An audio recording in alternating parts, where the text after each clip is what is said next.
राहुल गांधी ने लोकसभा में वायु प्रदूषण का मुद्दा उठाया। बढ़ते प्रदूषण को लेकर सदन में चर्चा की मांग। बोले ये गंभीर मुद्दा, बहस जरूरी। राहुल गांधी बोले प्रदूषण के मुद्दे पर आरोप प्रत्यारोप ना हो, प्रदूषण से निपटने के लिए सरकार प्लान बनाए, हम सरकार के साथ हैं। राहुल गांधी बोले प्रदूषण पर हमने क्या किया इस पर चर्चा ना हो, प्रदूषण से निपटने के लिए हम क्या करने वाले हैं इस पर बात हो। राहुल के बयान पर किरेन रिजिजू का जवाब। बोले प्रदूषण पर चर्चा के लिए सरकार तैयार है। संसद भवन में कांग्रेस के लोकसभा सांसदों की राहुल गांधी की मीटिंग, पार्टी से जुड़े कई अहम मुद्दों पर चर्चा। बैठक से नदारद रहे शशि थरूर। दिल्ली में आज संसद भवन में हुई कांग्रेस सांसदों की बैठक से नदारद रहे शशि थरूर। राहुल गांधी ने बुलाई थी मीटिंग। सूत्रों के मुताबिक थरूर दिल्ली में मौजूद नहीं। मंगलवार या बुधवार तक हो सकेगी लूथरा बंधुओं की गोवा में पेशी। फिलहाल बैंकॉक में थाई इमिग्रेशन के डिटेंशन सेंटर में रखा गया। भारत लाने के लिए बनेगा emergency certificate. Goa night club अग्निकांड में बड़ा खुलासा। हादसे के वक्त दिल्ली की एक शादी में मौजूद थे लूथरा ब्रदर्स। क्लब में आग की खबर मिलते ही भागने की प्लानिंग की। इंडिगो क्राइसिस पर डीजीसीए ने लिया एक्शन। 4 फ्लाइट ऑपरेशन स्पेक्ट्रो को किया सस्पेंड। लापरवाही बरतने पर किया गया सस्पेंड।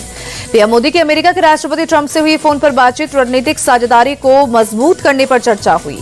पीएम मोदी और ट्रंप के बीच ऊर्जा, रक्षा और सुरक्षा के क्षेत्र में सहयोग बढ़ाने पर हुई बात। क्षेत्रीय और वैश्विक घटनाओं पर भी हुई चर्चा। पीएम मोदी ने ट्रंप के साथ हुई बातचीत को बताया सार्थक। कहा भारत और अमेरिका ग्लोबल शांति और स्थिरता के लिए मिलकर करेंगे काम। एसआईआर और वंदे मातरम पर चर्चा को लेकर राहुल गांधी बोले विपक्ष ने चर्चा के दौरान सरकार की धज्जियां उड़ा दी। अमित शाह डिस्टर्ब हो गए, वो मानसिक रूप से दबाव में थे। पाकिस्तान के 195 हिंदुओं को मिली भारत की नागरिकता। 195 में से 122 लोगों को सीएए के तहत नागरिकता मिली। गुजरात के डिप्टी सीएम हर्ष संघवी ने दिए सर्टिफिकेट। यूपी समेत देश के 6 राज्यों में एसआईआर की डेडलाइन बढ़ी। यूपी में 26 दिसंबर फॉर्म भरने की आखिरी तारीख। गुजरात और तमिलनाडु में 14 दिसंबर की डेडलाइन। मध्य प्रदेश, छत्तीसगढ़ और अंडमान निकोबार में 18 दिसंबर फॉर्म जमा करने की अंतिम तारीख। 23 तक ड्राफ्ट रोल पब्लिश करने की डेडलाइन। यूपी के मुख्य चुनाव अधिकारी के मुताबिक राज्य में एसआईआर का काम 99% पूरा। अभी करीब 2 करोड़ 91 लाख फॉर्म जमा होने बाकी। यूपी के पीलीभीत में एसआईआर सर्वे ड्यूटी पर तैनात आंगनबाड़ी कार्यकर्ता की हार्ट अटैक से मौत। परिजनों ने विभाग पर लगाया काम के दबाव का आरोप। पश्चिम बंगाल की वोटर लिस्ट से 58,08,202 वोटर के नाम हुए बाहर। चुनाव आयोग के मुताबिक करीब 24,18,000 वोटर की हुई मौत। पश्चिम बंगाल में एसआईआर के दौरान 12,01,462 लोग अपने पते पर नहीं मिले। 19,93,087 वोटर दूसरी जगहों पर हुए शिफ्ट। 1,37,575 वोटर फर्जी पाए गए। पश्चिम बंगाल में 16 दिसंबर को वोटर लिस्ट का ड्राफ्ट पब्लिश किया जाएगा। लिस्ट में शिकायत की जांच के बाद चुनाव आयोग फाइनल लिस्ट तैयार करेगा। पश्चिम बंगाल में नेता प्रतिपक्ष शुवेंदु अधिकारी की घुसपैठियों पर 2 टोक एक भी डिटेंशन कैंप नहीं रहेगा। हम बांग्लादेशी घुसपैठियों को भगा देंगे। शुवेंदु अधिकारी बोले हर भारतीय यहां रहेगा, चाहे हिंदू हो या मुसलमान, लेकिन एक भी बांग्लादेशी मुसलमान यहां नहीं रहेगा। यूपी में बीजेपी के नए प्रदेश अध्यक्ष के लिए 14 दिसंबर को होगा चुनाव। दिल्ली में अमित शाह के घर पर हुई बैठक में तारीख हुई तय। अमित शाह के घर मंथन में पार्टी अध्यक्ष जेपी नड्डा और संगठन महामंत्री वीएल संतोष हुए शामिल। चुनाव के लिए 13 दिसंबर को विनोद तावड़े और पीयूष गोयल जाएंगे लखनऊ। दिल्ली सीएम रेखा गुप्ता ने सिख दंगा पीड़ित परिवारों और उनके आश्रितों को नियुक्ति पत्र सौंपे। मंत्री मंजिंदर सिंह सिरसा भी रहे मौजूद।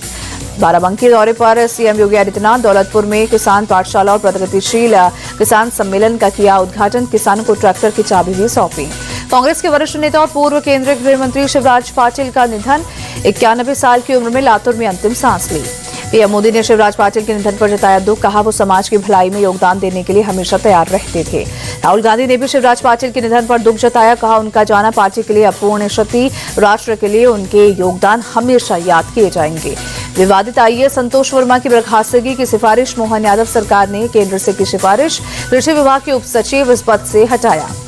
फर्जी दस्तावेज बनाने के आरोप में बर्खास्तगी की सिफारिश की। आईएएस के खिलाफ एक्शन का ब्राह्मण संगठनों ने किया स्वागत। लखनऊ में डिप्टी सीएम के घर पहुंचा फ्रॉड। नोएडा का रहने वाला दशरथ पाल अरेस्ट। खुद को दिल्ली बीजेपी अध्यक्ष का प्रतिनिधि बताया। केशव मौर्य ने वीरेंद्र सचदेवा को जानकारी दी। आंध्र प्रदेश में बड़ा सड़क हादसा। गहरी खाई में गिरी बस। 9 लोगों की मौत। मृतकों की संख्या बढ़ने की आशंका।